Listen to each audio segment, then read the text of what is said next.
ദൈവത്തിൻ്റെ അതിപരിശുദ്ധമായ നാമം വാഴ്ത്തപ്പെടുമാറാകട്ടെ. മാർത്തോമ യുവജന സഖ്യം വനിതാ ഫോറം നോമ്പ് ധ്യാന ചിന്തകൾ 10-ാം ദിവസം. വലിയ നോമ്പിൻ്റെ നാളുകളിൽ ആകുന്നുവല്ലോ നാം എല്ലാവരും. എന്താണ് നോമ്പിൻ്റെ അനുഭവങ്ങൾ നമ്മെ ഓർമ്മപ്പെടുത്തുന്നത്? നോമ്പ് എന്നത് ഭൗതിക കാര്യങ്ങൾ നിയന്ത്രിച്ചുകൊണ്ട് ആത്മീയ കാര്യങ്ങളെ പുഷ്ടിപ്പെടുത്തുവാനും സാത്താനീയ ശക്തികളെ ജയിച്ച് ദൈവസന്നിധിയിലേക്ക് കൂടുതൽ അടുപ്പം പുലർത്തുവാനുമുള്ള ഒരു വേർതിരിക്കലിൻ്റെ അനുഭവമാണ് നോമ്പ്. ഇന്നത്തെ അല്പനേരത്തെ ധ്യാനത്തിനായി തിരഞ്ഞെടുത്തിരിക്കുന്ന വേദഭാഗം വിശുദ്ധ മർക്കോസ് എഴുതിയ സുവിശേഷം 2-ാം അധ്യായം 1 മുതൽ 12 വരെയുള്ള വാക്യങ്ങളാണ്. അതിൻ്റെ 3-ാമത്തെ വാക്യം: അപ്പോൾ 4 ആൾ ഒരു പക്ഷവാതക്കാരനെ ചുമന്ന് അവൻ്റെ അടുക്കൽ കൊണ്ടുവന്നു. അപ്പോൾ 4 ആൾ ഒരു പക്ഷവാതക്കാരനെ ചുമന്ന് അവൻ്റെ അടുക്കൽ കൊണ്ടുവന്നു. ഒരു നിമിഷം നമുക്ക് നമ്മളെ തന്നെ ദൈവസന്നിധിയിലേക്ക് സമർപ്പിക്കാം. സ്നേഹവാനായ ഞങ്ങളുടെ ദൈവമേ, ഈ നോമ്പ് കാലയളവിൽ വിശുദ്ധിയോടെ അനുതാപത്തോടെ നിന്റെ സന്നിധിയിലേക്ക് ഞങ്ങൾ കടന്നു വന്നിരിക്കുന്നു. ഞങ്ങളെ നീ അനുഗ്രഹിക്കണമേ. ഓരോ ദിവസത്തെ ധ്യാനവും നിന്നിലേക്ക് കൂടുതൽ അടുക്കുന്ന ദിനങ്ങളാക്കണമേ. വചനത്തിൻ്റെ മുൻപിൽ ഞങ്ങളായിരിക്കുന്നു. ഞങ്ങളെ നീ ശക്തീകരിക്കണമേ. യേശുവിൻ്റെ നാമത്തിൽ തന്നെ ആമീൻ. ഇന്നത്തെ ഒരുമിച്ചുള്ള ചിന്തയ്ക്കായി തിരഞ്ഞെടുത്തിരിക്കുന്നത് മർക്കോസിൻ്റെ സുവിശേഷത്തിൽ പക്ഷപാതക്കാരനെ സൗഖ്യമാക്കുന്ന ഭാഗമാണ്.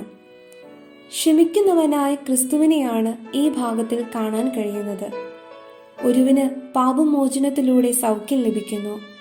അവനെ അതിലേക്ക് എത്തിക്കുന്നതായ കുറേ നല്ല ആളുകളുടെ മനസ്സും ഈ ഭാഗത്തിൻ്റെ വലിയ പ്രത്യേകതയാണ്. എന്താണ് ഈ വേദഭാഗം നമുക്ക് തരുന്ന ചിന്തകളെന്ന് നോക്കാം. ഒന്നാമതായിട്ട്, അപരനു വേണ്ടി എൻ്റെ സാധ്യതകളെ പകരപ്പെടുവാൻ കഴിയണം. ഒന്നാമത്തെ ചിന്ത, അപരനു വേണ്ടി എൻ്റെ സാധ്യതകളെ പകരപ്പെടുവാൻ കഴിയണം. അനുഗ്രഹം എന്നത് എന്താണ് നമ്മുടെയൊക്കെ ചിന്തയിൽ? നാം പറയും ദൈവത്തിൽ നിന്ന് എന്തോ സ്വീകരിക്കുന്നതാണ്, നിർബന്ധപൂർവം ചോദിച്ചു വാങ്ങുന്നതാണ്. എന്നാൽ നമ്മുടെ ഏറ്റവും വിലപ്പെട്ടത് പോകുമ്പോൾ അതിനേക്കാൾ 100 മടങ്ങ് വിലയുള്ളത് തിരികെ കിട്ടുന്നതാണ് അനുഗ്രഹം. ഇവിടെ ഈ ഭാഗത്ത് 4 ആളുകൾ അവരുടെ വിലപിടിപ്പുള്ള അനുഭവങ്ങളെ, സാധ്യതകളെ ഈ രോഗിയായ മനുഷ്യന് വേണ്ടി വിട്ടു നൽകാൻ തയ്യാറായപ്പോൾ ദൈവത്തിൽ അനുഗ്രഹത്തെ നേടിയെടുക്കുവാൻ സാധിച്ചു. പക്ഷവാത രോഗിയുമായി യേശുവിൻ്റെ സന്നിധിയിൽ വന്നവരെക്കുറിച്ച് വിശദമായി ഒന്നും ഈ വേദഭാഗത്തിൽ പറയുന്നില്ല. എന്നാൽ അവരുടെ സംഘബോധവും കരുതലും അവരെ വ്യത്യസ്തരാക്കുന്നു. ഈ കരുതലാണ് സഭയിലും നമ്മുടെ ഭവനങ്ങളിലും ആവശ്യം. ദൈവത്തിലും മനുഷ്യ നന്മയിലും വിശ്വാസമുള്ളവരാകണം നാം ഓരോരുത്തരും. ഈ 4 പേർ അങ്ങനെയുള്ളവരായിരുന്നു. നന്മ ചെയ്യുവാൻ അവർ ഒരുമിക്കുന്നു. യേശു അവരുടെ വിശ്വാസം അംഗീകരിക്കുന്നു. ഈ നോമ്പ് നമ്മെയും ഓർമ്മപ്പെടുത്തുന്നത് നമുക്കും അപരനു വേണ്ടി അവൻ്റെ ജീവൻ്റെ അനുഗ്രഹത്തിനായി നിലനിൽക്കുവാനായി എന്തെങ്കിലുമൊക്കെ പകരപ്പെടുവാൻ കഴിയണം എന്നുള്ളതാണ്. നാം പലതും നൽകിയിട്ടുള്ളവരാണ്. അതിൽ ആത്മസംതൃപ്തി കണ്ടെത്തുകയും ചെയ്യുന്നു. എന്നാൽ ദൈവം മറ്റുള്ളവരെ കരുതുവാൻ പറഞ്ഞ പോലെ നമുക്ക് കരുതുവാൻ സാധിച്ചിട്ടുണ്ടോ? ആവശ്യത്തിലിരിക്കുന്നവരെ അറിഞ്ഞ് സഹായിക്കുവാൻ നമുക്ക് സാധിച്ചിട്ടുണ്ടോ? സഹായിക്കുന്ന കരങ്ങൾ പ്രാർത്ഥിക്കുന്ന അധരത്തേക്കാൾ പരിപാവനമാണ് എന്ന് പറയാറുണ്ട്. അതുകൊണ്ട് മറ്റുള്ളവരെ, പ്രത്യേകിച്ച് ആവശ്യത്തിലിരിക്കുന്നവരെ സഹായിക്കുവാനായിട്ട് നാം ശ്രമിക്കണം. ദൈവമേ, ഒരിക്കലും മറ്റുള്ളവരുടെ ആവശ്യങ്ങൾക്ക് നേരെ കണ്ണടയ്ക്കുവാൻ മാത്രം എന്നെ തിരക്കുള്ളവനാക്കരുതേ എന്ന് നാം ഓരോരുത്തരും പ്രാർത്ഥിക്കണം. നമ്മുടെ നോമ്പുകളും യാത്രകളും ചിലത് ജീവിതത്തിൽ നേടിയെടുക്കുവാൻ വേണ്ടിയല്ല, മറിച്ച് അപരനു വേണ്ടി എൻ്റെ സാധ്യതകളെ പകരപ്പെടുവാൻ കഴിയുന്നതായി തീരണം.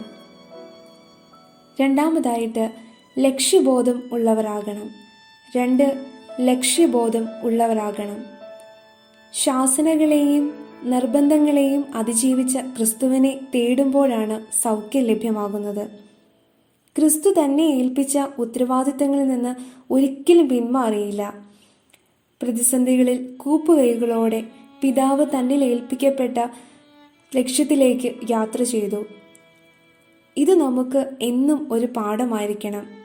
പക്ഷപാതക്കാരൻ്റെ സൗഖ്യം ആയിരുന്നു ഈ 4 ആളുകളുടെയും ലക്ഷ്യം. നമ്മോട് അവരുടെ പ്രവർത്തനത്തിലൂടെ പറയുവാൻ ശ്രമിക്കുന്നത് ഈ വലിയ സന്ദേശമാണ്: ജീവിതത്തിൽ ലക്ഷ്യബോധമുള്ളവർ ആയിരിക്കണം എന്ന്.